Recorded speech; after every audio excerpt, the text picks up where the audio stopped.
শীঘ্রই দেবরাজ ইন্দ্র নিজের পুত্রের লাভ হেতু তোমার থেকে তোমার কুণ্ডল ও কবচ ভিক্ষে করতে আসবে।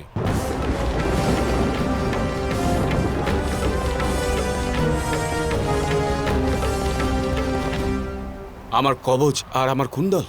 হ্যাঁ পুত্র, এইতেই তুমি অমর, আর এই তোমার দিব্য শক্তি। যখন এই সমস্ত থাকবে না, তখন অর্জুনের অস্ত্র তোমার শরীর ভেদ করতে পারবে।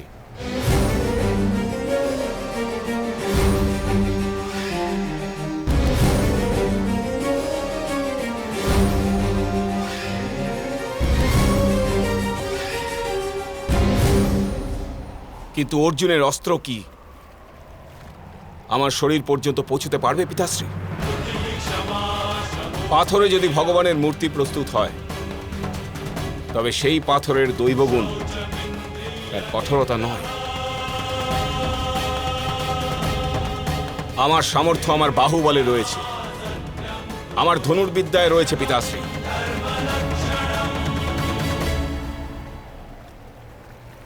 আমার প্রাণের চিন্তা করার জন্য আমি আপনার কাছে ঋণী হলাম, কিন্তু আমার কাছে প্রাণের অপেক্ষা অধিক মাহাত্ম্য পণের। অর্জুনকে বধ করে আমি এই সমগ্র জগৎকে দেখিয়ে দেব যে সামর্থ্য বংশ, কুল আর গোত্রে জন্ম নেয় না। সামর্থ্য জন্ম নেয় শুধুমাত্র মানুষের আত্মায়।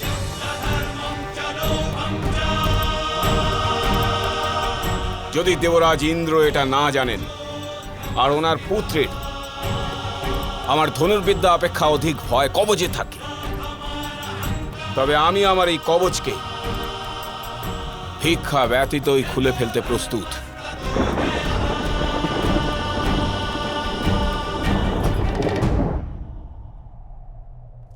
ত্রিগত্তা নরেশ্ব শর্মা, নিজের অস্ত্র আপনাকে সমর্পণ করছি সেনাপতি ভীষ্ম। এই যুদ্ধে আমি তথা আমার সৈন্য আপনার আদেশকে নিজেদের কর্তব্য জ্ঞান করব। যদি আপনার আদেশ ভঙ্গ করা হয়, তবে আমাদের মৃত্যুপ্রাপ্তি হোক।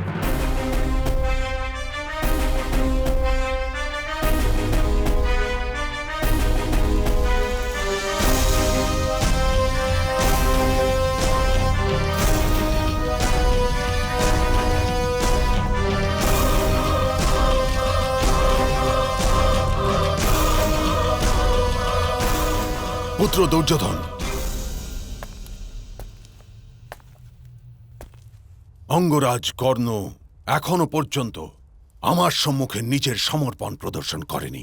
পিতামহ, এই সমস্ত যোদ্ধা স্বতন্ত্র, সে কারণে যার প্রতি নিজেদের সমর্পণ প্রদর্শন করতে চায় করতে পারে।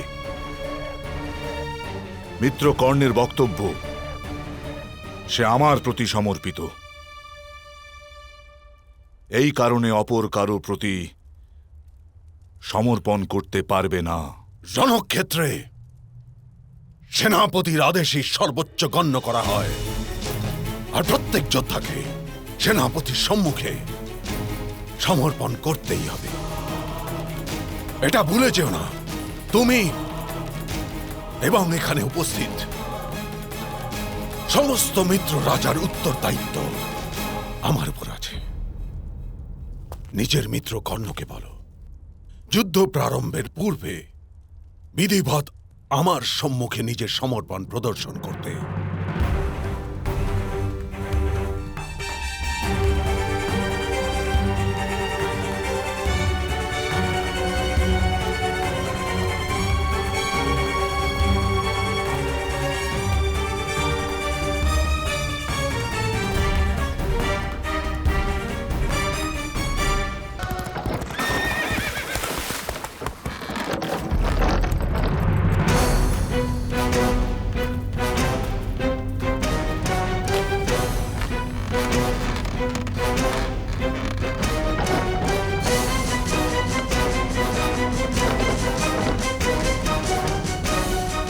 অঙ্গরাজ কর্ণ,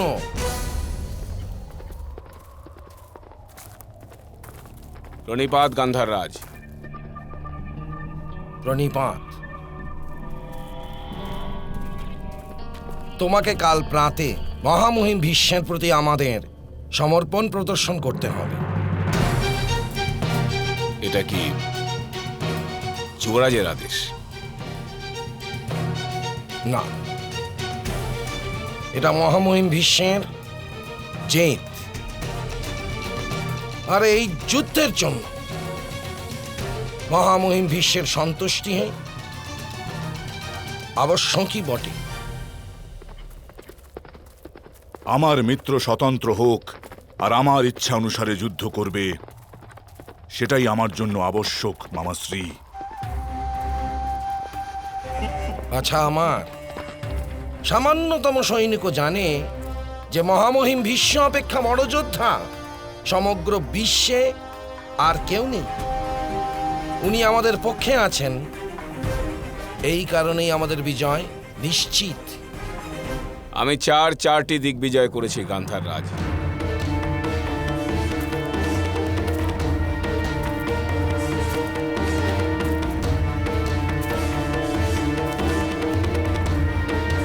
সময় মতো আমি প্রমাণ করে দেব আমার সামর্থ্য মহামহিম ভীষ্ম অপেক্ষা কিছু কম নয়। চারটি দিগ্বিজয়ের মধ্যে মিত্র কর্ণ এদের মধ্যে অনেক রাজাকেই পরাজিত করেছে মামাশ্রী। ওদের সৈনিকরা দেখেছে কি প্রকারে আমার মিত্রের কবচ ওদের অস্ত্রকে গিলে ফেলেছিল।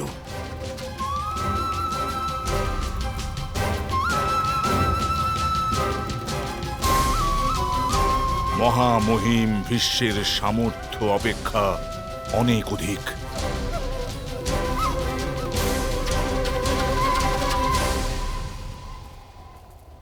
আমি আমার মিত্রের কবচের ওপর বিশ্বাস রাখি মামাশ্রী।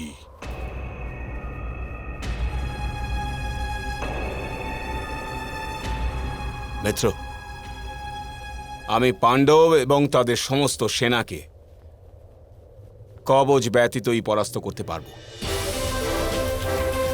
আমি জানি মিত্রকর্ণ, তোমার সামর্থ্য তোমার এই কবচে নেই, কিন্তু আমার সুরক্ষা তোমার এই কবচে আছে।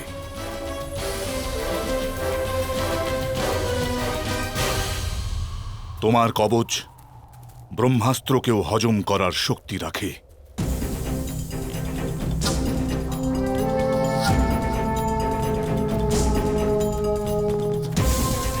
যদি পাণ্ডবদের পক্ষ থেকে আমার ওপর কোনো অস্ত্র প্রহার করে, তো তোমার এই দিব্য কবচ দুর্গ হয়ে আমাকে রক্ষা করবে মিত্রকর্ণ।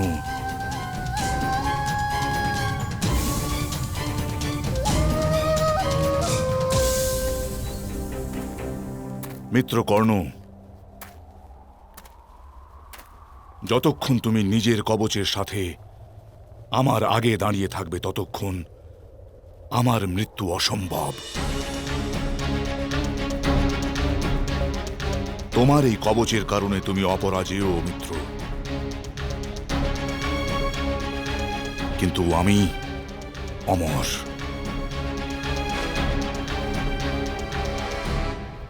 তোমার দিব্য কবচের মাহাত্ম্য যতটা তোমার কাছে, তা অপেক্ষা অধিক মাহাত্ম্য আমার কাছে।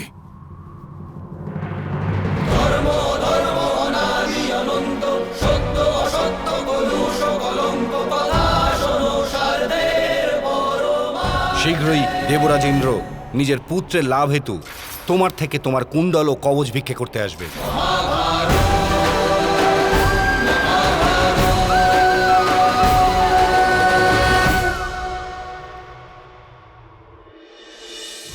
আপনার পুত্রের বিজয়ের জন্য একটা সুযোগ দিতে আমি প্রস্তুত দেবরাজ। বলুন, কি চাওয়ার ইচ্ছা নিয়ে এসেছেন আপনি?